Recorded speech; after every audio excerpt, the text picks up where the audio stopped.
Okay, आज की class के अंदर जैसे कि मैंने कल कहा था कि हम लोग कुछ ब्रेनस्टॉर्मिंग करते हुए माइंड मैप बनाते हुए चलेंगे। आज हम लोग बात कर रहे हैं, आप लोगों ने क्विज़ेस किए हैं? अक्सर लोगों ने करना शुरू कर दिए हैं। नंबर 1, कोई कंफ्यूजन, कोई सवाल? एक बात क्लियर कर दूं, उसमें रिजल्ट जो है वो हर 1 घंटे बाद ऑटोमेटिकली जनरेट हो रहा है। आपने अभी सबमिट कराया तो आप कहेंगे सर मेरे नाम मार्क्स नहीं आ रहे। आप स्कोर बोर्ड पे देखो, ऊपर लिखा हुआ आ रहा है result was last generated at, वो टाइम भी बता रहे हैं, आगे ये भी बता रहे कितने मिनट्स पहले। हर 1 घंटे बाद ये ऑटोमेटिकली तरीके से अपडेट हो जाता है। ये चीजें जो आप लोग के जहन में होनी चाहिए। कल सबा शफकत कंफ्यूज हो रही थी कि मैंने किया है, मेरा नाम उसमें नहीं आ रहा। ईमेल मैप जो है वो बहुत जरूरी है। ईमेल मैप के अंदर आपका ईमेल एड्रेस जो है, आपने वही ईमेल एड्रेस यूज करना है। किसी ने कहा कि सर मैं अपना ईमेल चेंज कर रही हूँ, ठीक है मैं कर दूंगा, लेकिन आपके पुराने सबमिशन सारी की सारी रिजेक्ट हो जाएंगी। तो अपना ईमेल एड्रेस सोच समझ के उसको इस्तेमाल करें। क्विज़ेस अभी और भी आएंगे। आप में से बास लोग ने अभी तक नहीं शुरू किया, वो गलत कर रहे हो। क्विज़ेस अभी और भी आएंगे। आखिर में तुम लोग के सर पे जो इतना सारा काम होगा नहीं कर सकोगे, और क्विज़ेस का मकसद भी फौत हो जाएगा। ये फ्लैश कार्ड्स हैं, फ्लैश कार्ड्स का पता है? ओके, ये फ्लैश कार्ड्स की तरह का टेक्निक है। फ्लैश कार्ड्स का मकसद ही ये होता है कि आपकी नॉलेज, आपने एक सवाल देखा उसका आंसर दिया, सही या गलत, आगे बढ़ गए दोबारा बार बार। और फिर मैं स्पेस रिपीटिशन के ऊपर भी बात कर चुका हूं। इसको अगर आप लोग इस तरीके से करने की कोशिश करोगे कि हम लोग आखिरी दिन बैठ के ये काम करेंगे, तो फिर आपको नहीं हो पाएगा। ये बार बार करने की जरूरत है। दूसरा, मैंने पहले नेटवर्किंग के सारे सवाल दिए थे, 3 क्विज दिए थे, नेटवर्किंग 1, 2, 3। अब मसला इसमें यह है कि इसके अंदर असूलन ये तरीका होना चाहिए कि आप लोग टॉपिक्स चेंज कर करके करो। अब मुझे ये समझ में आया कि आप लोग शायद ऐसा खुद नहीं करोगे, तो फिर मैंने क्विजेस किया, जो पैटर्न है वो चेंज कर दिया। अब क्विज 1 से लेकर 10 आ रहे हैं, अभी दूसरे क्विजेस भी आएंगे। उसके अंदर सवाल आपके इनपुट आउटपुट और नेटवर्किंग और ईमेल सब मिक्सअप बॉक्स के अंदर होगा, क्योंकि मुझे नहीं लगता कि आप लोग खुद कर सकेंगे। तो वो जो है मैं इसलिए उसको इस तरह से तरतीब से दे रहा हूँ। एक बार फिर बता रहा हूँ, अभी से शुरू कर दो। देखो आखिर में मत टालना, आखिर में जाकर तुम लोग फंस जाओगे। देखो मैं तकरीबन ये 2 सेमेस्टर में एक्टिविटी करा चुका हूँ। एक्सपीरियंस के बेसिस पे बता रहा हूँ, अभी से जितना जल्दी शुरू करोगे इतना ही तुम्हें फायदा है। और मेरे एग्जाम में भी खासतौर से यही फायदा होगा। ठीक है, मेरे एग्जाम के बारे में कल राबिया नदीम कहाँ गया, एब्सेंट हो गई। तो राबिया नदीम ने कल मुझसे पूछा था कि सर आप अपने पेपर के बारे में बताएं। तो यही चीजें हैं भाई, मेरे लेक्चर से पेपर आता है। नंबर 1, लेक्चर जिसने अटेंड किए हैं उसको मुझे नहीं लगता कोई प्रॉब्लम होगी। नंबर 2, क्विजेस जो है, जो मेरी थॉट्स है, जो मेरा पैटर्न ऑफ थिंकिंग है, वो बिल्कुल क्लियरली बता रहा होता है। ओके, और मैंने कल एक फोल्डर शेयर किया है, उस फोल्डर के अंदर भी मैंने अपने इंटरनल एग्जाम के पेपर्स डाले। ओके, देखो हमारा मकसद किसी को फेल करना नहीं है। फिजा सलीम आगे आओ। हमारा मकसद किसी को फेल करना नहीं है, इसीलिए मैंने अपने इंटरनल एग्जाम के पेपर दे दिए, ताकि किसी को ये ना लगे सब छुपा के रखा हुआ। भाई आप पास हो जाओ, मुझे इससे बड़ी खुशी और क्या होगी। लेकिन ये नहीं करो कि हमने नहीं पढ़ा, हमने कुछ भी नहीं पढ़ रहे, हम रेगुलर नहीं आ रहे और उसके बगैर पढ़े बगैर हम पास हो जाएंगे, ऐसा नहीं होने वाला। ओके, और कोई सवाल इस बारे में? अरे मेरे भाई उठा लो, इतना भारी भी नहीं जी।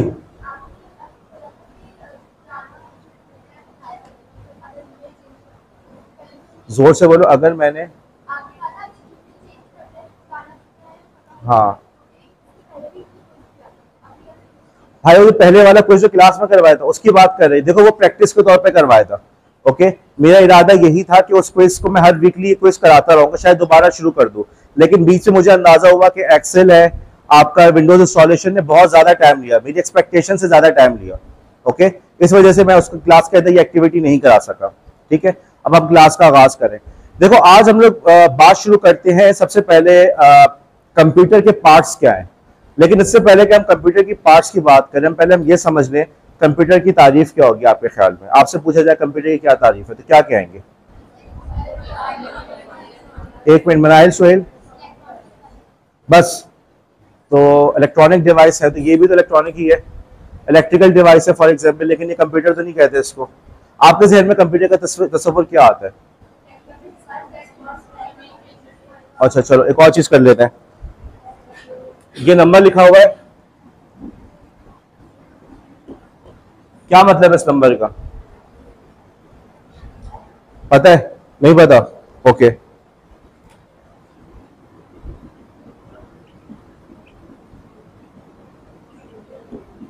अब क्या मतलब है इस नंबर का? देखो इससे पहले के नंबर बेमाने थे। ओके, हमने थोड़ी सी उसमें डेटा और ऐड किया तो उसके अंदर एक मीनिंग पैदा हो गई। डेटा और इंफॉर्मेशन में यही फर्क है। डेटा चंद नंबर, चंद अल्फाज, चंद हरूफ होते हैं, लेकिन उसकी कोई मीनिंग नहीं होती। इंफॉर्मेशन की मीनिंग होती है। आपके सामने ये नंबर की एग्जांपल आ गई, ठीक है, कि क्या बन गया आपके सामने। पहले आपको समझ नहीं आ रहा था, मैंने खुद आपसे पूछा, आपने कहा नहीं सर हमें समझ नहीं आ रहा, लेकिन जैसे ही उसमें हमने कुछ और चीजें डाल दी तो दोनों मिलकर ये इंफॉर्मेशन बन गई कि ये मीटर की रीडिंग है। लेकिन अभी भी इंफॉर्मेशन इनकम्प्लीट है। किस मीटर की रीडिंग है? ओके, गैस की या बिजली की? अभी भी इनकम्प्लीट है। किस घर की, किस जगह की, किस एड्रेस की? देखो ये डेटा है।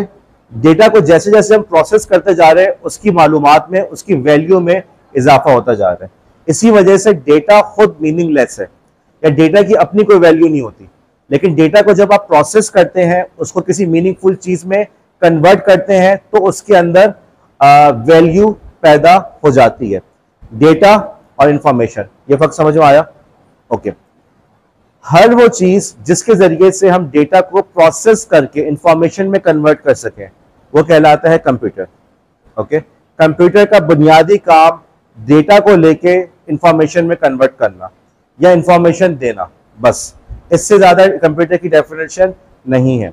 आपके कंप्यूटर के अंदर आप गेम्स खेलते हैं, अगर आप किसी कंप्यूटर पे गेम नहीं खेल सकते तो क्या मतलब, क्या वो गेम कंप्यूटर नहीं रहा? आपने कंप्यूटर्स की लैब में कंप्यूटर की शक्ल देखी, आपने लैपटॉप की शक्ल देखी, क्या कंप्यूटर इसी शक्ल के होते हैं?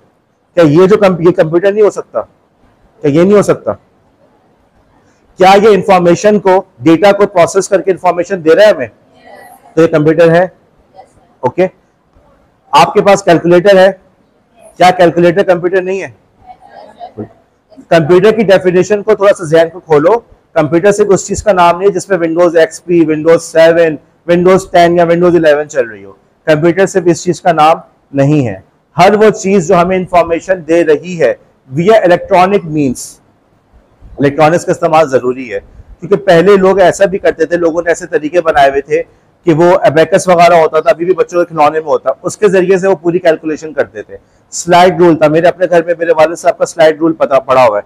एक स्केल होता था, स्केल के आगे पीछे करके कैलकुलेशन कर सकते थे, तो वो मैकेनिकल चीज थी, इलेक्ट्रॉनिक्स नहीं था। तो कंप्यूटर के अंदर आपको इंफॉर्मेशन मिल रही है और इलेक्ट्रॉनिक्स का इस्तेमाल हो रहा है।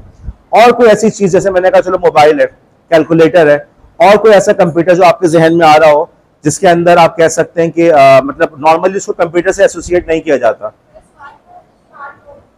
Smart, okay, watches, smart watches. अच्छा, अब इन्होंने कहा स्मार्ट वॉचेस। यार वॉच का स्मार्ट होना जरूरी नहीं है। आपकी पुरानी जो वॉचेस है नॉर्मल है, वो भी आपकी कंप्यूटर ही कहलाती हैं।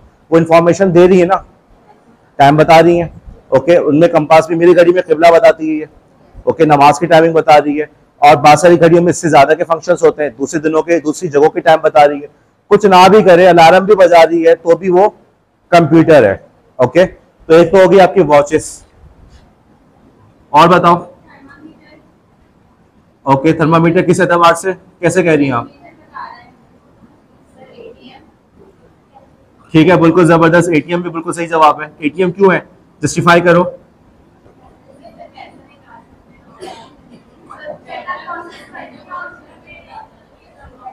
Watches, calculator, mobile phone. Thermometer जो है वो भी कंप्यूटर ही है। ओके, वो एक डेटा लेके इंफॉर्मेशन प्रोसेस करके बता रहा है, लेकिन कौन सा थर्मोमीटर? Digital thermometer. ठीक है, आपके अंदर इस बात की सलाहियत हो कि अपने आंसर को आप जस्टिफाई कर सकें। आजकल तो मैं देख रहा हूँ हॉस्पिटल जाओ, वो उंगली पे कोई चीज लगाते हैं और फिर उसका ब्लड प्रेशर वगैरह नोट कर रहे होते हैं। ठीक है, क्या चीज? तो ये तमाम चीजें आपकी स्पेशलाइज्ड कंप्यूटर्स में आ जाती हैं। ओके, एटीएम की एग्जांपल किसने दी थी? बहुत अच्छी एग्जांपल थी एटीएम की। बिल्कुल, एटीएम आपके अंदर ना उसमें विंडोज चल रहा होता है, ना आपको उसके अंदर गेम खेलने की नौबत आती है, ना कीबोर्ड नजर आता है, लेकिन है वो पूरा कंप्यूटर। वैसे आपस की बात है वो विंडोज पे ही चल रहा होता है। ओके, मैंने खुद इस पे काम किया हुआ है। मेरी कंपनी जिसमें जॉब कर रहा था, हम लोग लिनक्स यूज कर रहे थे। और ये जो तामीर बैंक है ना, अभी आजकल आपको क्या चल रहा है, वो टेलेनॉर का जो माइक्रो फाइनेंस है, किस नाम से? वो इजी पैसा। तो पहले एक बैंक था तामीर माइक्रो फाइनेंस बैंक, तो हमने उसके एटीएम बना के दी थी। मैं उसका लीड इंजीनियर था।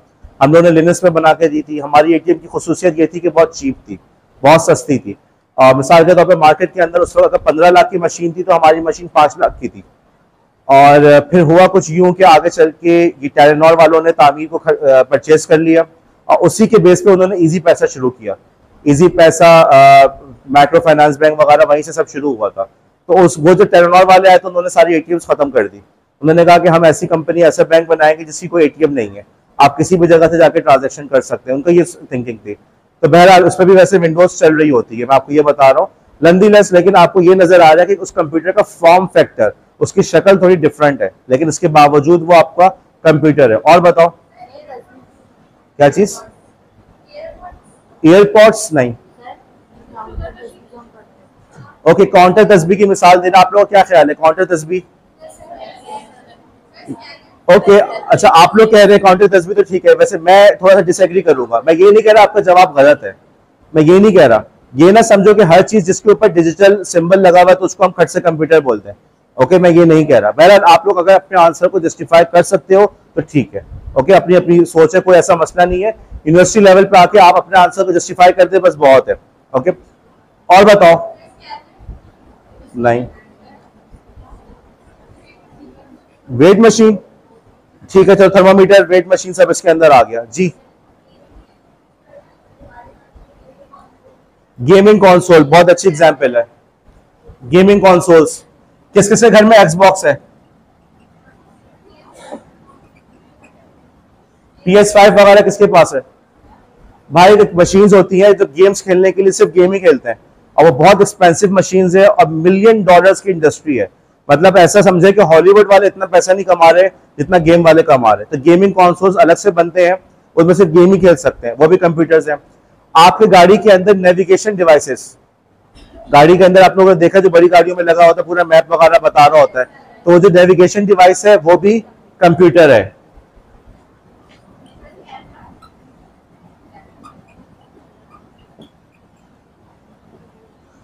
अब देखो हमने इतना समझ में आ गया कि यार कंप्यूटर्स जो है मुख्तलिफ फॉर्म्स में, मुख्तलिफ शेप्स के अंदर हमारे पास मौजूद होते हैं।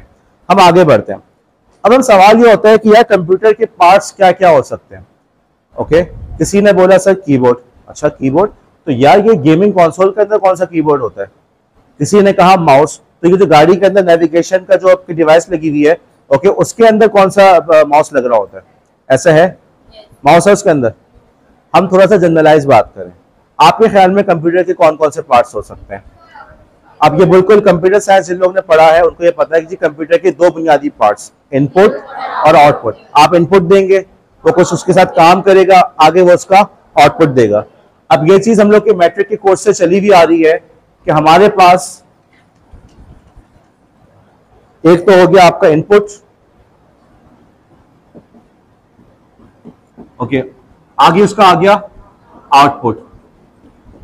इनपुट डिवाइस कौन सी होंगी? जो इनपुट दे रही है, कंप्यूटर को इंफॉर्मेशन पहुंचा रही है। ठीक है, आदिया सामने आओ, जल्दी से आओ, बोर्ड पे आओ। अब हम लोग, आदिया आपका नाम है, उर्दू से क्या पूछी, परमिशन ले रही थी। अब हम लोग इस बात करेंगे कि हमारे कंप्यूटर में वो कौन कौन सी चीजें हैं जिसको हम इनपुट डिवाइसेस के अंदर डाल सकते हैं, और आदिया उन चीजों को नोट डाउन करेंगी इनपुट डिवाइसेस के अंदर। आपके ख्याल में कंप्यूटर में कौन कौन से इनपुट डिवाइसेस होते हैं? Okay, keyboard number 1, number 2 mouse, okay, और जॉयस्टिक, देखिए जॉयस्टिक लोगों ने, चलो शुक्र, जॉयस्टिक, स्कैनर, अच्छा, और कैमरा, वेब कैम या कैमरा। अभी किसी ने कंप्यूटर की बात करे तो किसी ने कहा था कैमरा, ओके, तो कैमरा भी बुनियादी तौर पे इनपुट डिवाइसेस में आता है। अब किसी ने कहा नहीं सर मेरे पास DSLR कैमरा है, मैं तस्वीरें उसमें फौरन देख भी सकती हूँ, एडिट भी कर सकती हूँ। यार आप अपने आंसर को जस्टिफाई कर सकते हो तो ठीक है, ठीक है। लेकिन नॉर्मली क्या होगा, किसी के सामने बोलेंगे कैमरा कंप्यूटर है तो शायद वो खट से आपको रिजेक्ट कर दे। ओके, आपने क्या बताया? Input, keyboard, mouse, scanner, printer किसने लगाया? जॉयस्टिक, प्रिंटर हटाओ, नहीं अभी आगे चलते, ग्राफिक कार्ड इसमें जाएगा। जॉयस्टिक, और क्या आ रहा है? क्या चीज? USB, अच्छा चलो आगे चलते, USB नहीं। ट्रैक पैड, लैपटॉप पे देखा है, सुबह का लैपटॉप है फॉर एग्जांपल, तो ट्रैक पैड है, माउस नहीं है उसके अंदर, ऐसे ही है ट्रैक पैड। और बताओ क्या चीज?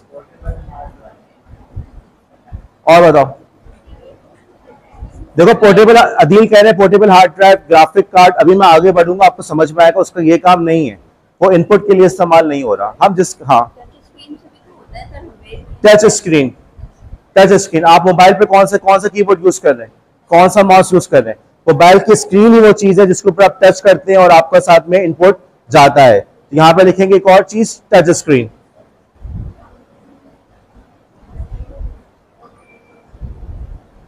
एमन आगे आओ, आगे वापस जाएं। और कोई इनपुट डिवाइस किसी के ध्यान में आ रही है? पेन, ओके गुड, पेन लिखे, पेन इनपुट के अंदर आ जाएगा। ड्राइंग टैबलेट, टैबलेट्स होती है इसमें ड्राइंग कर सकते हैं, ठीक है इनपुट में भाई अकलमंद। पेन लिखो, पेन हो गया, और ड्राइंग टैबलेट, ड्राइंग टैबलेट। और बताओ मोबाइल पे मौजूद होता है एक और चीज है, मोबाइल पर है, फायदा के मोबाइल में मुझे नजर आ रही है, फिंगरप्रिंट स्कैनर, फिंगरप्रिंट स्कैनर भी आएगा इनपुट में। ऊपर लिख दो बस, इनपुट के कॉलम में लिखना बस, इधर लिख दो, इधर लिख दो, कहीं लिख दो, फिंगरप्रिंट स्कैनर हो गया। ओके वो कैमरा से हो रहा है ना, कैमरा से हो रहा है। सेंसर किसने कहा था, कौन सा सेंसर? बस आपके मोबाइल में इतनी स्कैनर है, ये जो सेंसर्स है ना, सेंसर्स बहुत सारे। आपके मोबाइल सीधा खड़ा हुआ है, देखा नहीं मोबाइल को आप पोर्ट्रेट भी करते घुमाते हो तो उसके अंदर सेंसर लगा हुआ है, तभी तो बता रहा है कि भाई मोबाइल घूम गया, किबला भी तो बता रहा है, ठीक है। तो ये सेंसर लगे हुए, सेंसर्स लिख दो उसमें, सेंसर ऊपर लिख दो बस। अब हम बात करते हैं आउटपुट की। और किसी के ध्यान में कुछ आ रहा है? कौन सा कार्ड? गुड वन, बेहतरीन। कार्ड स्कैनर, कार्ड जब एटीएम में डालते हैं तो वो कार्ड भी तो स्कैन कर रहा होता है। अच्छा मुझे ये बताओ कि सवाल किसने सॉल्व किया? मैंने सॉल्व किया, आप लोगों ने किया ना? तो भाई पेपर में भी ऐसे ही होगा, पेपर में भी आप लोग खुद सवाल को सॉल्व कर सकते हैं। होता क्या है, बस आप लोग पैनिक में हो जाते हैं, यार सर ने तो पढ़ाया ही नहीं था, सर ये तो चीज आई थी, और उस पर फिर डिस्कस करने की कोशिश करते हैं, क्योंकि क्लास में डिस्कस करने की आदत खत्म नहीं हुई अभी तक लोगों की। ओके जी, आउटपुट पे आ जाओ, ये marker. Okay okay okay okay, touch screen आएगा आउटपुट में? कौन कह रहा है कि टच स्क्रीन आउटपुट में नहीं आएगा? हैंड रेज करो भाई। एक मिनट, टच स्क्रीन किन के नजदीक वो कौन से लोग हैं जो कहते हैं टच स्क्रीन आउटपुट नहीं देता, आउटपुट में नहीं आ रहा? जी थोड़ा सा गौर करो, टच स्क्रीन आउटपुट भी दे रहा है। ओके तो एक तो हो गया टच स्क्रीन आपका, ओके स्पीकर, प्रिंटर और मॉनिटर हो गया, ठीक है। और बताओ सीपीयू कहां से हो गया? एक और चीज होती है आपका जो प्रिंटर हो ना, एक मिनट, प्रोजेक्टर, ठीक है प्रोजेक्टर लिख दो यहाँ पे, प्रोजेक्टर। मॉनिटर भी लिखो जल्दी से, मॉनिटर स्लैश एलईडी एलसीडी। ये जो आप लोग पेपर प्रिंट करवाने जाते हैं ना, देखो आप लोग के जो इलाकों के मैप्स होते हैं, किसी भी स्टेट डीलर की दुकान पे जाओ, उससे पूरे इलाके का बड़ा सा मैप लगाया हुआ होता है, वो मैप आपके नॉर्मल प्रिंटर से नहीं निकल सकता। ओके आपके नॉर्मल प्रिंटर के अंदर इतनी सी गुंजाइश होती है। ओके उसके लिए अलग से प्रिंटर्स होते हैं जिसे कहते हैं प्लॉटर। ये मुझे यहाँ पे कुछ नजर आए आपके वाटर पंप पे कुछ दुकानों पे लिखे हुए हैं, तो वो प्लॉटर कहलाते हैं। वो बेसिकली प्रिंटर ही होते हैं लेकिन बड़े साइज की चीजें प्रिंट करने के लिए इस्तेमाल होते हैं, प्लॉटर। जी सबा, स्पीकर में हो गया, ओके। अब यहाँ पे किसी ने कहा था एयरपॉड, एयरपॉड किस में आ रहा है? अब समझ थोड़ा सा ना चीज को, ये मत देखो जैसे जिसने कहा था एयरपॉड, उसने ये सोच के कहा कि इलेक्ट्रॉनिक है, कुछ एडवांस चीजें लोगों कंप्यूटर के खाने में डाल दो, ऐसा नहीं है। आप थोड़ा सा गौर करो वो काम क्या कर रहा है, वो पर्पस उसका क्या है। ओके तो ये आपके आगे यहाँ पे क्या प्लॉटर लिखा, और बताओ और क्या आ रहा है? अभी यूएसबी नहीं आएगी, आगे चलो। आप लोगों के मोबाइल में मौजूद है, मोबाइल निकालो। कैमरा से कैसे दे? वो आपके हस्बैंड के लिए आउटपुट डिवाइस ही होगा, वो आपको इनपुट लेता होगा, वहां देखता होगा। अच्छा कैमरा देखो, हाथ में उठाओ कैमरा, देखो सॉरी मोबाइल हाथ में देखो, क्या कुछ नजर आ रहा है? क्या आउटपुट डिवाइसेस नजर आ रही हैं? टच स्क्रीन तो हो गया। अब मैं बताऊं, देखो कॉल आती है, हाँ बोलो सबा, कॉल आती है, मोबाइल वाइब्रेट करता है, आउटपुट हो रहा है, इनपुट हो रहा है, आउटपुट डिवाइस हुआ, ठीक है। तो लिखो इसमें वाइब्रेशन मैकेनिज्म। इसका एक वर्ड होता है मोबाइल के अंदर, इसको क्या कहते हैं मुझे जहन में नहीं है। एक मिनट, मोबाइल के अंदर इस डिवाइस का खास नाम होता है, उस वक्त मेरे जहन में नहीं आ रहा, मैं देख के बताऊंगा। जो आपके डिवाइस के अंदर उस मोबाइल को वाइब्रेट करता है, तो हमें खैर उसका लिखना है। अभी हमने लिख दिया वाइब्रेशन मैकेनिज्म, आगे बढ़े।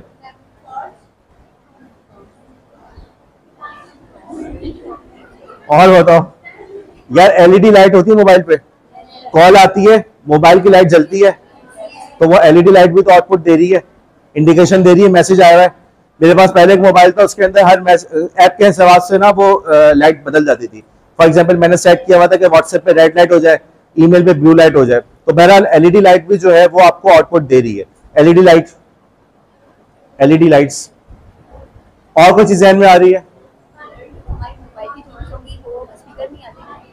क्या चीज? एक मिनट, क्या चीज? एक मिनट जोर से बोलो ना। नोटिफिकेशंस कह रही है, नोटिफिकेशंस फरमा रही हैं उम्मे हानी, क्या ख्याल है? हुरिया क्या ख्याल है? सही कह रही हैं, सुन दो, सही कह रही हैं। नोटिफिकेशन आउटपुट डिवाइस है भाई, डिवाइस की बात हो रही है, आउटपुट मैकेनिज्म की बात नहीं हो रही। अच्छा चलो, यहाँ पे मुझे बात क्लियर करनी चाहिए थी। हम बात कर रहे हैं हार्डवेयर की, वो चीज है जिसको हम हार्डवेयर कहते हैं, जिसको हम हाथ लगा सकते हैं। तो नोटिफिकेशन क्या चीज? नहीं, कौन? जोर से बोले बेटा। रीडर,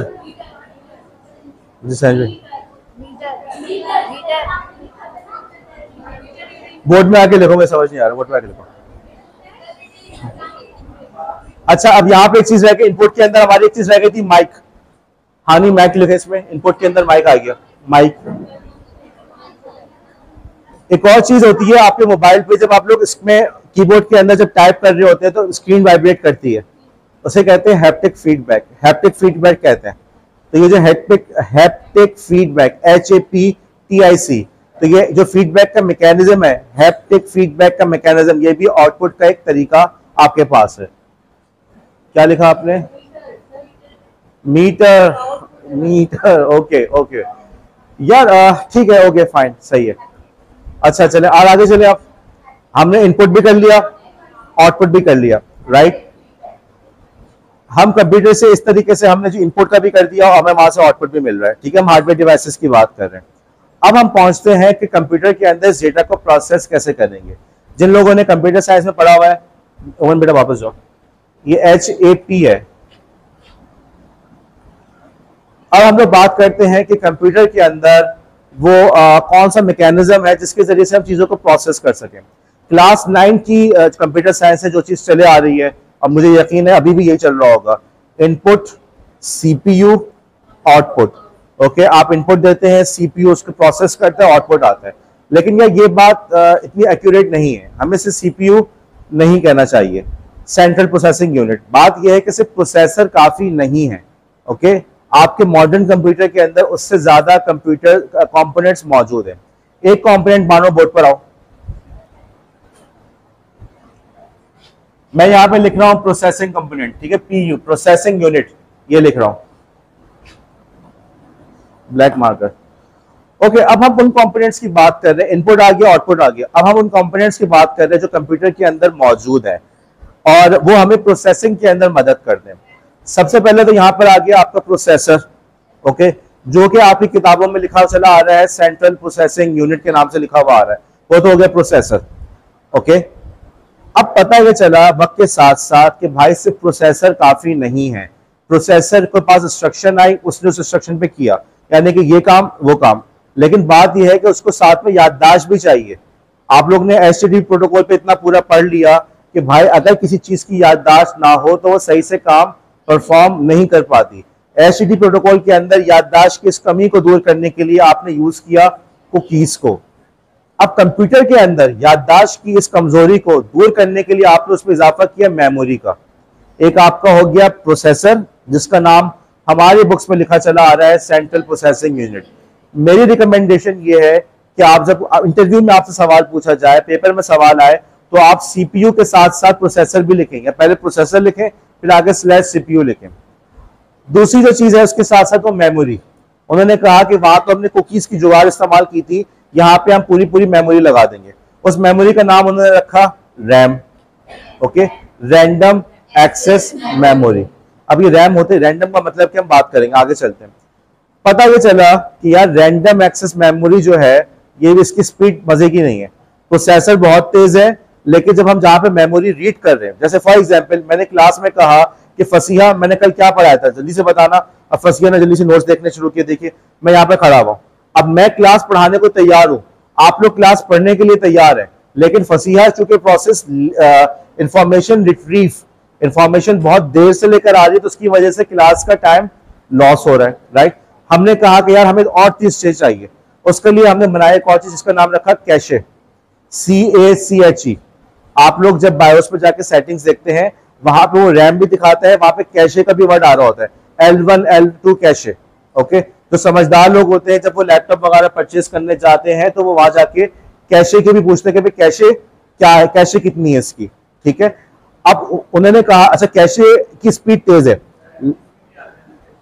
ऐसे ही ये अदील ने कहा कि कैशे तो एमबीज में आ रहा होता है, सही कह रहा है, क्यों, कैशे बहुत एक्सपेंसिव पड़ता है, उसकी स्पीड तो तेज है, लेकिन उसको जब स्पीड तेज है तो भाई उसकी कॉस्ट भी ज्यादा है।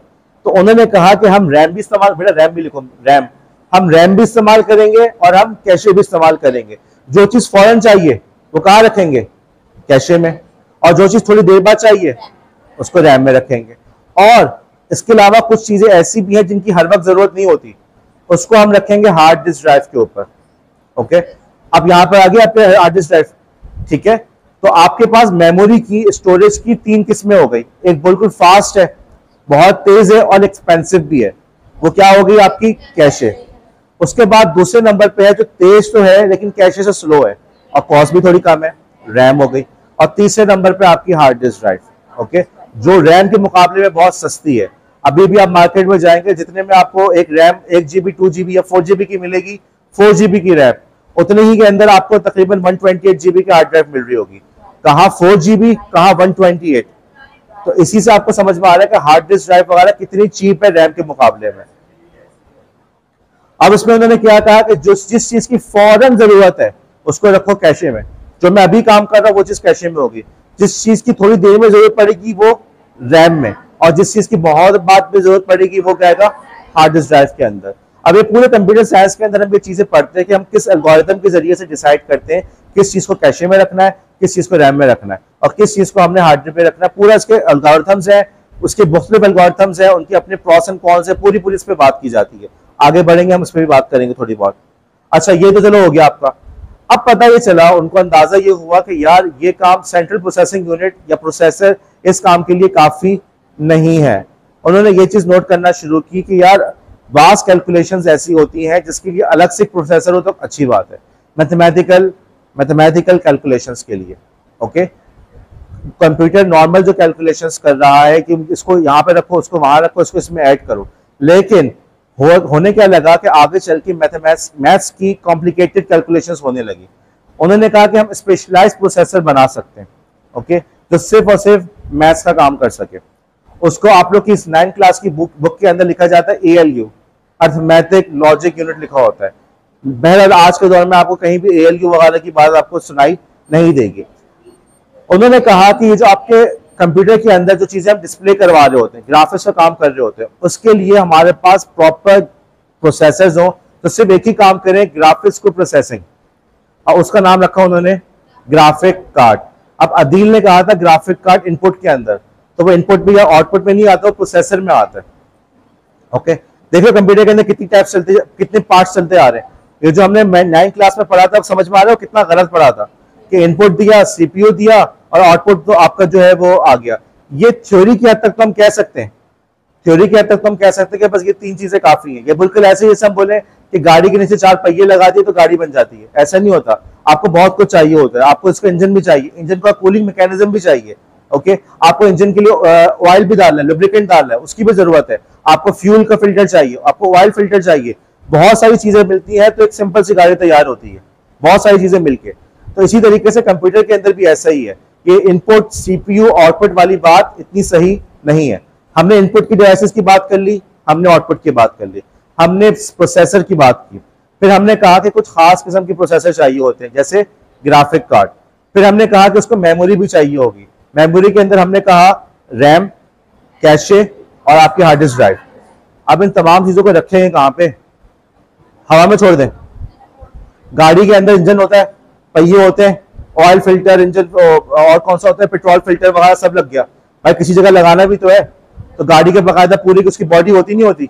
अब उस बॉडी का अपने शेप्स होते नहीं होते, राइट? ऑल्टो का शेप अलग है, सिविक का शेप अलग है, राइट? और उस शेप के फर्क से भी गाड़ी के ऊपर फर्क पड़ रहा है। इसका मतलब हुआ कि गाड़ी की जो बॉडी है उसकी भी इंपॉर्टेंस है। अब जब कंप्यूटर की बात करें, कंप्यूटर में कैशे भी उठा के ले आए, रैम भी उठा के ले आए, हार्ड डिस्क ड्राइव भी लेकर आ गए, ग्राफिक कार्ड भी लेकर आ गए, रखना कहां पर है भाई? किस पे रखते हैं? यहां पे किसे कहा था मदरबोर्ड? फारिया ने बिल्कुल सही कहा, दिल ने भी कहा मदरबोर्ड। मदरबोर्ड अंग्रेजी हो गई आपकी। मदरबोर्ड के ऊपर हम ये तमाम चीजें लगाते हैं। अब आपने कहा सर मदरबोर्ड क्यों कहते हैं, फादरबोर्ड क्यों नहीं कहते? तो मुझे नहीं पता, उन्होंने उसका नाम मदरबोर्ड रखा। लेकिन एक ऐसा बोर्ड जिसके ऊपर तमाम की तमाम चीजें चस्पा कर दी जाती है, तमाम की तमाम चीजें लगा दी जाती हैं। हो गया? अब मदरबोर्ड का पर्पज समझ में आया? बुनियादी तौर पर तमाम चीजों को एक जगह जमा करके रख रहा होता है। और क्या चीज जहन में आ रही है? और बताओ। एक्सीलेंट, बहुत जबरदस्त। अदील ने बिल्कुल सही कहा, पावर सप्लाई। पावर भी तो देनी है, पावर के बगैर कैसे चलेगा? ओके, तो ये अगेन आपकी 9th क्लास की कंप्यूटर साइंस की बुक की गलती कि उन्होंने पावर सप्लाई का जिक्र नहीं किया। पावर सप्लाई लिखा? अरे भाई इतना कुछ मैंने बोला था। ग्राफिक कार्ड तुमने नहीं लिखा? ग्राफिक कार्ड लिखो जल्दी से। पावर सप्लाई, ग्राफिक कार्ड, और बताओ। मदरबोर्ड, और बताओ जल्दी। या कॉलेज में अभी हम लोग लैब में कंप्यूटर जाते हैं, ठीक है, पीछे तार लगी हुई होती है, देखा है?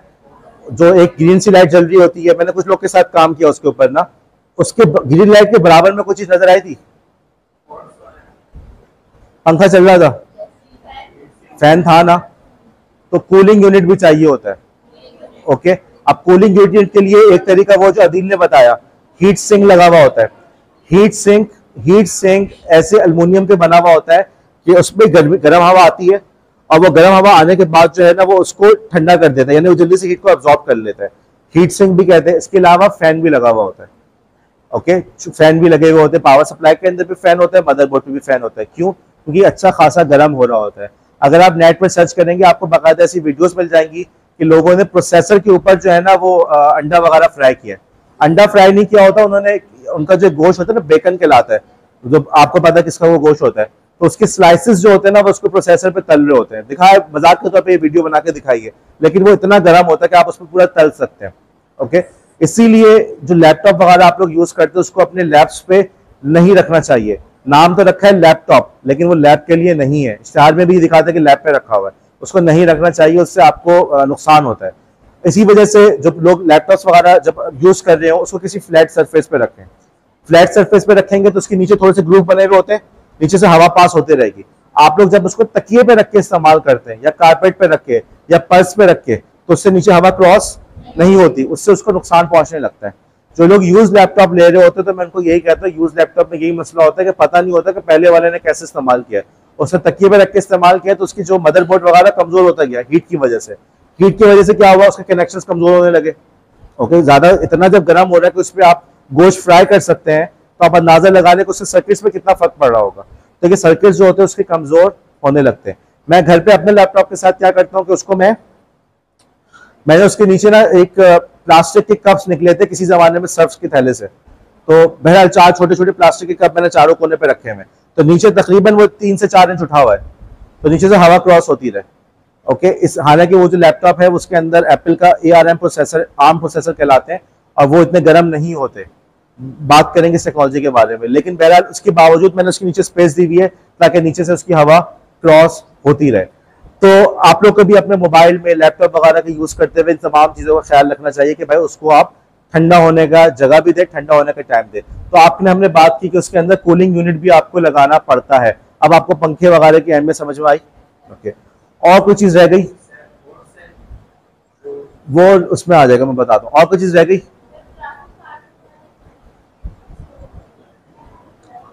और कुछ? मैंने एक लैब के अंदर बार बार जाके बात की थी यार बायोस के बारे में, भूल गया उसको। बायोस की इंपॉर्टेंस के बारे में कितनी मैंने बात की थी। ओके जी, जैनब नहीं, सॉरी सुंदस, बायोस क्या होता है? जोर से बोलो। फातिमा खान वेज जी, क्या होता है BIOS? Basic input output system. क्या कर रहा होता है? चौकीदार का वर्ड यूज ना करो, कोई दूसरा वर्ड यूज। पीएन की तरह होता है जो आपको सुबह सवेरे स्कूल कॉलेज को खोल रहा होता है। चौकीदार से सिक्योरिटी का कॉन्सेप्ट ध्यान में आ रहा है कि सिक्योरिटी कर रहा होता है, बायो सिक्योरिटी नहीं कर रहा होता है। ये चीज कंप्यूटर में कहां पर होती है? रॉम के अंदर, रॉम आ जाएगा। ओके, और कोई चीज?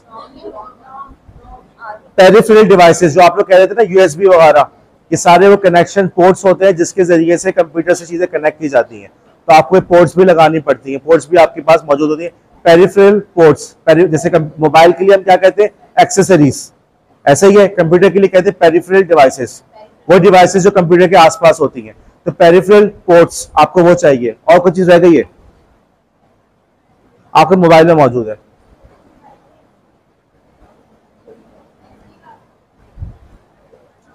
भाईजान वाईफाई को भूल गए, नेटवर्क को भूल गए,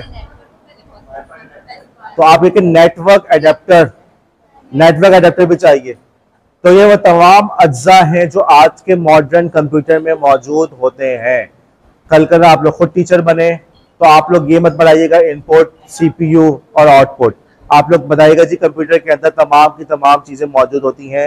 ये तमाम अज्जा मिलते हैं तो इनके मिलने के नतीजे में हमारे पास कंप्यूटर बनता है। ओके,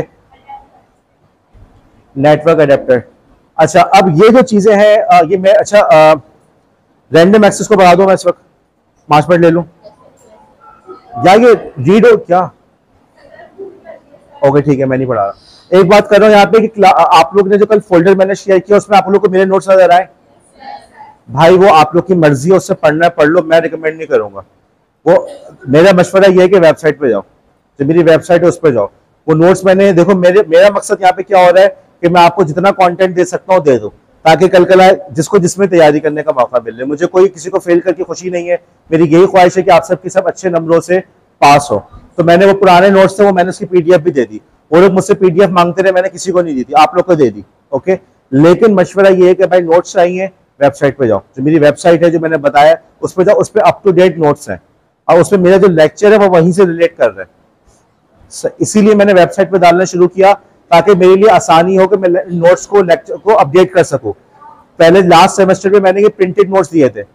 ओके, तो प्रिंटेड नोट्स के अंदर मसला क्या होता है कि वो आउटडेटेड हो जाते हैं, फिर चेंज करो, इसीलिए मैंने उसको वेबसाइट पे डालना शुरू किया। मशवरा ये है कि भाई नोट्स चाहिए तो मेरी वेबसाइट पे जाओ, ज्यादा बेहतर यही है। जो बात है मैं यहाँ पढ़ा रहा हूँ, कोई गलती सामने आके तो वहीं पे करेक्ट कर दूंगा। पीडीएफ के अंदर मैं कैसे करेक्ट करूंगा? ओके, समझ में आ गई बात? वंस अगेन मानो जाके बैठो, क्विज बहुत इंपॉर्टेंट है। एक बात फिर बता रहा हूँ, देखो जब मैं कॉपियां चेक कर रहा होता हूँ मैं यही सब चीजें देख रहा होता हूँ। कॉपी देखी, कॉपी में उससे अच्छी खासी गलतियां की हुई है, लेकिन उस बच्चे ने क्विज किया हुआ है, असाइनमेंट्स किए हुए, ठीक है, उसको सीधे से पास कर दो। आप लोगों ने क्लास में बहुत अच्छा परफॉर्म किया, असाइनमेंट्स के, क्विज नहीं किए, तो मेरे जहन में आपका इंप्रेशन अच्छा नहीं जाएगा। तो आपने क्विज की इंपॉर्टेंस को समझो। मेरे पास एक तरीका ये कि मैं आप ग्रेडिंग स्कीम बना दूं, इसके 10 नंबर, इसके नंबर, इसके वो नंबर, उसमें आप लोग का लॉस होगा, क्योंकि जब मैं चेक कर रहा हूँ तो उसमें नंबर कटेंगे तो मेरे पास गुंजाइश नहीं होगी। अब मैं अपने हाथ में रखना चाहता हूँ कि मैं अपने हिसाब से देख के नंबर बता दूं कि यार तुमने ये काम किया, तुमने इस तरह से कि मैं तुम्हें अकोमोडेट कर दूंगा। क्विज़ेस को करना लाजमन शुरू करें। मैं अटेंडेंस ले लूं आप लोग की।